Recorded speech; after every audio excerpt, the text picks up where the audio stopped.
Sejam todos bem-vindos, me chamo Giovana e você está no canal Estudos Oraculares. E o livro que iremos iniciar os estudos é A Arte de Ler Tarô para Si Mesmo, de Courtney Weber, da editora Pensamento, que trata da visão do tarô na abordagem de autoconhecimento, metodologia e prática.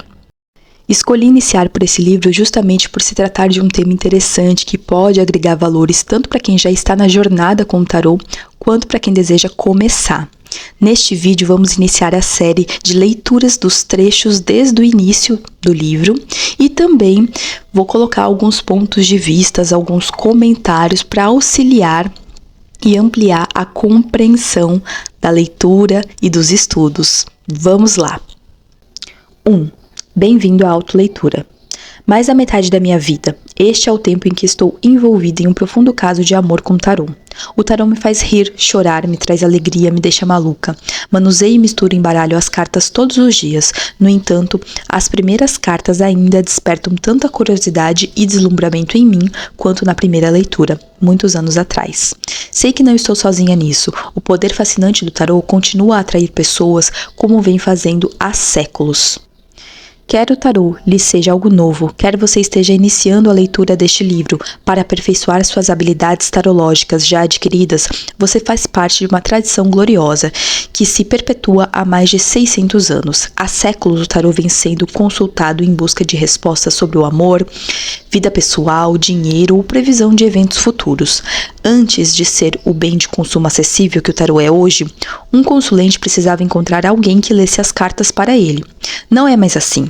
Com as facilidades atuais de acesso ao tarô, ler para si mesmo não é só possível, como em muitos casos é até preferível. Consulto outros leitores várias vezes ao ano, mas minha leitura mais importante é a que faço para mim mesma. As autoleituras podem estruturar o tempo de reflexão individual. Se estivermos nos remoendo com alguma situação especialmente penosa, consultar uma única carta pode nos ajudar a resolver o problema. Consultar um leitor para essas questões pode ser útil, mas às vezes as cartas nos trazem uma mensagem que só nós temos condições de decifrar. A autoleitura é uma boa maneira de verificar ou confirmar leituras recebidas de outros praticantes. Outras vezes, algumas necessidades pessoais ou espiritual requer que resolvamos a situação sozinhos. Caso venhamos ler para outras pessoas, a experiência de ler para nós mesmos é a garantia da percepção mais apurada. Por fim, ler para nós mesmos é uma forma consistente de aprender o tarô. Como muitos iniciantes constatarão, ler para si mesmo pode ser difícil. Durante as aulas que ministro, excelentes leitores às vezes lamentam: sei ler tarô para os outros, mas simplesmente não consigo ler para mim mesmo. Essa realidade me estimulou a iniciar um curso chamado Tarô para Si Mesmo, a arte da autoleitura. Em decorrência da popularidade, escrevi esse livro. A arte de ler tarô para si mesmo tem o objetivo de ajudar vocês a descobrir o próprio sistema de relacionamento com as cartas. Os capítulos incluem interpretações tradicionais das imagens do tarô, mas é importante que você se mantenha aberto às respostas internas. Sufocar respostas pessoais prendendo-se a significados tradicionais. Por exemplo, este livro de tarô diz que a carta significa progresso, mas minha situação definitivamente não está progredindo. Minha interpretação deve estar errada. Torna o esforço da autoleitura muito complicado, se não impossível. Abrace a tarefa com a mente aberta para suas associações pessoais com as cartas. Tenha em mente, o tarô precisa aprender seu sistema de associações mais do que você precisa aprender o sistema de simbolismos dele. Com este livro, você terá a oportunidade de descobrir seus próprios sistemas de associações e dividi-los com as cartas, criando uma linguagem única para você mesmo com as cartas. Fim do primeiro trecho, e agora eu vou deixar alguns comentários para a gente dar continuidade na leitura. Realmente, muitas vezes as pessoas criam um bloqueio colocando que não consegue ler para si mesmo, que não funciona, que não é certo. E isso realmente é uma crença que você coloca e dificulta completamente a sua leitura, fazendo até com que você fique enviesando a leitura ou deixando tudo muito negativo ou até mesmo romantizando algumas situações. Então esse livro é muito útil para você ampliar sua visão e também remover essas crenças de que você não pode ler para você mesmo, que você não consegue. Partindo do princípio que você pode, não existe nada que proíba a leitura para si mesmo. E que se você começar a abrir a sua mente, dizendo, já confirmando, afirmando que você consegue, que você vai tentar, aí sim as coisas começam a fluir, as suas leituras começam a ser mais fluídas e você consegue progredir, né, identificando, compreendendo melhor. Não substitui e nem tampouco faz descaso, né, com as leituras de outras pessoas, mas ler para si mesmo é uma forma muito positiva para autoconhecimento e realmente as cartas se comunicam para cada pessoa, para cada leitor de uma forma diferente. Então você tendo a sua linguagem, você lendo para você mesmo, você compreendendo as suas situações, você consegue ampliar os seus horizontes para os atendimentos também, porque aí você consegue, de certa forma, compreender que aquela carta significa tal coisa, você vivenciou aquele momento, aquele dia, e ao longo do livro ela também vai dando dicas, né, para você melhorar, para você praticar, para você mesmo, e aí você consegue até mesmo melhorar nas suas leituras, nos seus atendimentos. Então é muito positivo você ler para si mesmo, sim. Vamos desbloquear essa crença, né, destravar essa crença de que você não pode ler para você mesmo ou que não funciona. Funciona sim. Bom, vamos dar continuidade aos estudos com o livro. Para começar, o que é o tarô? O tarô é um baralho de 78 cartas, 40 delas são numeradas e se assemelham às cartas tradicionalmente usadas no mundo ocidental. Essas são classificadas em 4 naipes, em geral denominadas copas, paus, espadas e ouros, ou pentáculos. Outras 16 são as cartas da corte, valete ou pagens, cavaleiros, rainhas e reis, que lembram um pouco os valetes, as rainhas e os reis das cartas dos baralhos ocidentais. As demais 22 são as cartas trunfo, conhecidas como arcanos maiores. Os desenhos, temas e títulos para esses diferentes naipes e arcanos maiores variam de um baralho para o outro, às vezes drasticamente, já que o tarô é um excepcional veículo de expressão artística. Alguns baralhos se referem aos naipes de paus como bastões e ao valete como princesa ou de outra maneira, mas o que é comum entre todos os baralhos de tarô é que sempre haverá 78 cartas no total, 56 compondo os 4 naipes e as cartas da corte e 22 constituindo os arcanos maiores. As cartas de tarô representam personagens, situações e influências comuns à expressão humana. Quando são embaralhados, distribuídos, contam histórias as quais podem ser respostas a uma pergunta específica.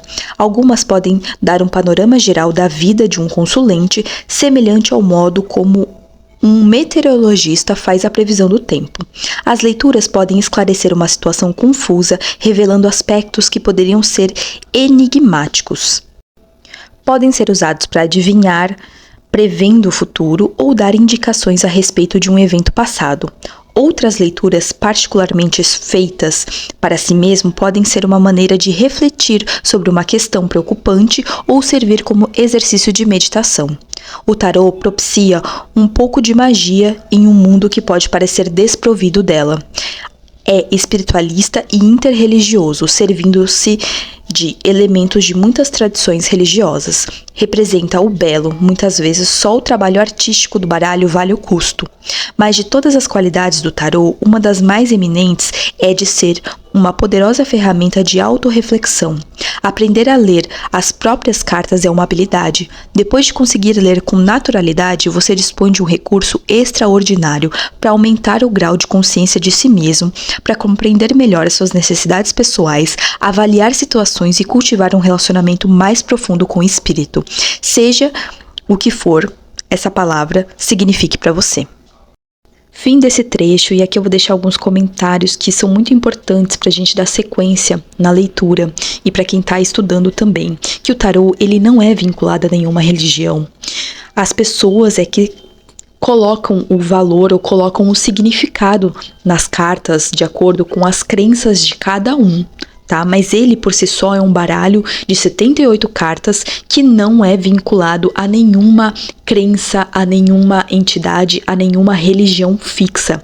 Ele é tão assim ampliador, artístico e se comunica com cada um de uma forma individual, que seria errado dizer que ele é de tal ou tal segmento, porque não existem provas para isso, não existe nenhum estudo que decrete que o tarô veio de tal ou tal lugar. Aliás, este é o próximo tópico da leitura, né? Da onde vem o tarô.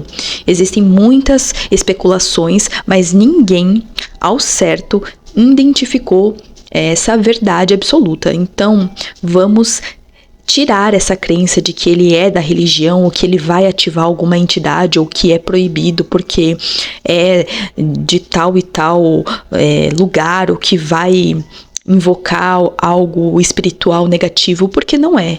Isso, lembre-se, é o valor que cada leitor, que cada estudante ou que cada tarólogo atribui a seu próprio baralho, tá bom? Então vamos lá. De onde vem o tarô? A história do tarô é quase tão misteriosa e complexa quanto suas imagens. Alguns sugerem que a palavra tarô deriva do antigo termo egípcio Tarosh, que significa caminho do rei, caminho real, ou que provém da palavra hebraica Torá, que significa de lei de Deus. Outras histórias sugerem que o tarô teve origem na Índia e se espalhou pela Europa e pelas Américas por intermédio de um povo romano. Robert Place, em The Tarot History, Symbolism and Divination, sugere que tarô descende da palavra tarosh, nome de um baralho de cartas com naipe de trunfos que pode ter recebido esse nome por associações com o rio Tarô, localizado no norte da Itália. Possivelmente, uma religião no passado teria girado em torno da indústria papeleira. Considerando suas origens místicas, é provável que o tarô tenha se desenvolvido de raízes práticas, por uma rota literal de papel para a China, quando a celulose extraída da casca da amoreira era usada para produzir uma substância que podia ser achatada, pintada e cortada sem enrugamentos. Diferentemente de pergaminhos anteriores, como o papiro, a casca da amoreira preservava a forma quando cortada e era resistente ao bastante com o uso repetido. Essa tecnologia deu origem às cartas de papel. Uma lenda sugere que as cartas de papel foram inventadas em 1120 d.C., para entretenimento das concubinas de um imperador. No decorrer de vários séculos, a fabricação de papel e de cartas propagou-se pela Ásia e pelo Oriente Médio, e com isso as figuras das cartas e jogos se desenvolveram com variedades sempre crescentes. O tarô, como conhecemos, tem raízes mais diretas nas cartas produzidas na Itália do século XV, quanto 22 trunfos foram acrescentados às cartas do jogo já existente. É possível que os trunfos se baseiam em personagens conhecidos dos contemporâneos, assim como hoje conhecemos os heróis e vilões da Disney. As imagens eram diretas, sem simbolismo encontrados nos baralhos modernos. A maioria das imagens refletia o estilo de vida da época. As pessoas abastadas às vezes contavam a artistas para retratar membros específicos da família em um naipe de trunfo pessoal. Alguns historiadores acreditam que o tarô era originalmente apenas um jogo de cartas recreativo, sem nenhuma associação com adivinhação, ocultismo até o final do século XVIII. O custo das cartas na época pintadas à mão restringiu o tarô às salas de estar dos ricos, que tinham condições de produzi-las e possivelmente subornar autoridades por ocasião de festas sociais. As apostas e seus derivados, jogos de cartas e de dados, eram normalmente proibidos na Europa. Em parte por serem, em geral, inacessíveis, as cartas de tarô assumiram uma aura mística bastante intensa. No século XIX, o mundo ocultista ficou fascinado com o tarô e resolveu expor seus supostos segredos antigos. Os baralhos começaram a aparecer nas oficinas de ocultistas, com habilidades artísticas inspirados por imagens do Egito Antigo, o gnosticismo cristão e da Cabala. No início do século XX, um mago cerimonial chamado Arthur Edward White associou a artista esotérica Pamela Colleen Smith, ela própria cerimonialista, para criar um baralho de tarô que se tornaria o mais influente em circulação hoje. Como os antecessores, este baralho foi projetado com a intenção de restringir ao tarô seu simbolismo esotérico mítico. Todavia, em decorrência da engenhosidade artística de Smith e da clareza do simbolismo presente nas cartas, ocupa a posição de preeminência no mundo hoje do tarô e inspira centenas de outros baralhos, incluindo aquele que criei com um amigo alguns anos atrás. Por décadas, o baralho ficou conhecido como Rider-Waite, sendo Rider o editor, Waite o criador. Nos últimos anos foi acrescentado o nome de Smith, de modo que o baralho está sendo chamado hoje de Rider-Waite-Smith, ou simplesmente Waite-Smith. Este livro fará referência principalmente ao baralho Rider-Waite-Smith, que chamarei de RWS. Você não precisa ter este baralho especificamente para trabalhar, mas necessitará de um que contenha as 22 cartas dos arcanos maiores, ou trunfos, e os 56 dos arcanos menores, divididas em algumas variações de copas, espadas, paus e ouros.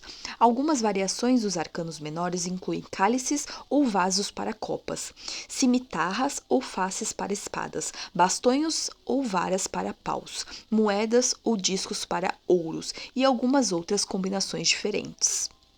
Fim deste trecho, e aqui eu vou deixar mais alguns comentários. Bom, muitas pessoas hoje em dia compram baralhos, adquirem baralhos dos mais variados possíveis, muitas vezes lindos, muitas vezes até um pouco complexos e estranhos, mas o que o livro traz aqui a proposta, e também é algo que é bom de se pensar, que você inicie, se você já está nessa jornada, tudo bem, mas se você está iniciando agora, que comece pelo menos com alguns mais tradicionais, porque se você tiver o domínio destes tradicionais, sejam eles o Rider-Waite-Smith, o tarô mitológico, o tarô de Marsella, você vai dominar os outros também, porque a base você vai ter, uma base sólida, e aí os que vierem serão, assim, para aguçar e para te inspirar com outras visões. Mas se você, assim, puder começar, com os mais tradicionais, vai ser muito válido, e lá para frente você vai agradecer